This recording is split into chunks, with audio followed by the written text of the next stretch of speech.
What I'm speaking about here tonight, though, is when we talk about antiques and value, is another Antiques Roadshow that I watched where this couple brought in a beautiful piece of furniture. And the appraiser asked, well, you know, how long has this been in your family?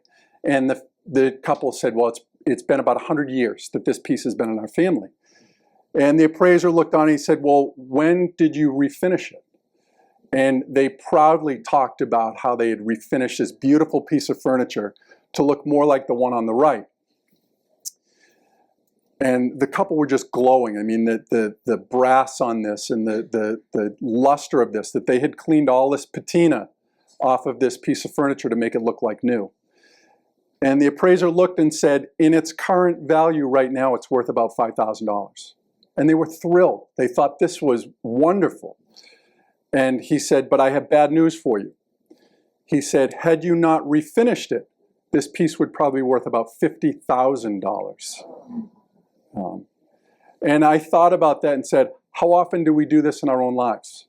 We take those things that are maybe not that clean looking or dressy, and what do? We try and restore them and get rid of them. That's where our value is in those things that aren't very appealing, the mistakes that we make, the regrets of things that we've done. Because let's face it, we've all walked in here tonight. It's now in the past. The only thing that we have to make our decisions going forward in many regards is what we've done in our past. Whether it's good or bad, there's always something that we can learn from that and benefit, and that's where our past does become our power going forward. So I thought this was an interesting quote, and this was from an antique dealer. He said, patina is everything that happens to an object over the course of time. Sounds like our lives. The nick on the leg of a table, a scratch on a tabletop, the loss of moisture in paint. Patina is built from all the effects, natural and man-made, that creates a true antique. Patina is oftentimes what gives a piece of furniture or an artifact its value. The process by which people attempt to remove the patina from the furniture or restore that artifact has the unintended consequence of reducing the value of the piece. And I ask, how often do we do that in our own lives? We want to sort of restore or take away those things that really might not be that appealing to look at. But again, those things, if we look at them, it's not about living in our past, it's about leveraging those things, because we can always learn something, as painful as it might be, on how do we go forward? How do we make the most of that? And really, that's why people are in this room. So the second story that I'll talk about is, this is a picture of my parents at my 8th grade graduation. I put this picture up there because it is the last picture that I have with my parents, which speaks to, in the next 4 years, both of my parents, one would die my junior year in high school to breast cancer, and my father would pass a year and a half later to pancreatic cancer. So for a long time, I had to learn to live with this past. What do you do with that?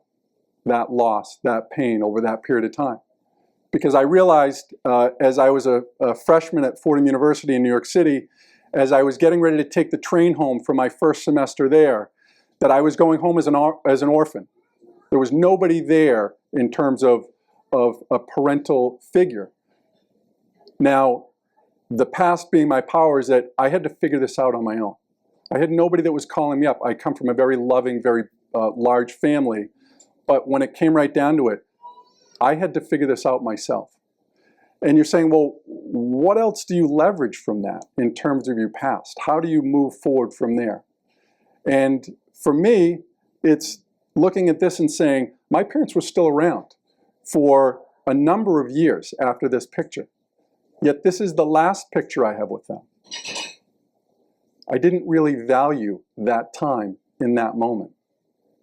I am fortunate now that I have a very loving and supporting wife, and I have 3 kids, who my oldest was one of the reasons I was late getting here tonight was because of a track meet that he had, that I knew I needed to be there for that. the leveraging of my past in terms of that loss is that I take as much as possible my family for everything I can.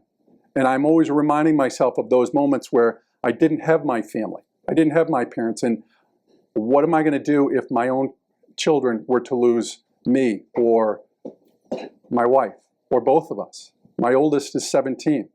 He's really at that age where I had lost both of my parents. And I look at him and think, what would he do? How would he make it? And I know that he would. But I know that my own experience has been through leveraging that past to get to my power. I'm going to the next. So everybody here tonight is here for a reason. Is here because they know somebody, either their own family member, themselves, who's been touched with cancer.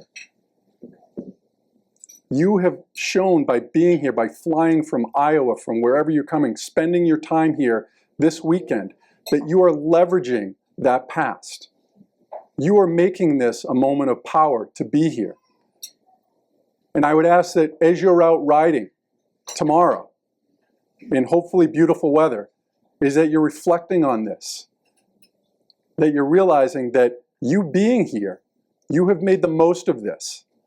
And that your past is your power, and you're showing it tomorrow. So with that, I wish you the best of luck. And thank you.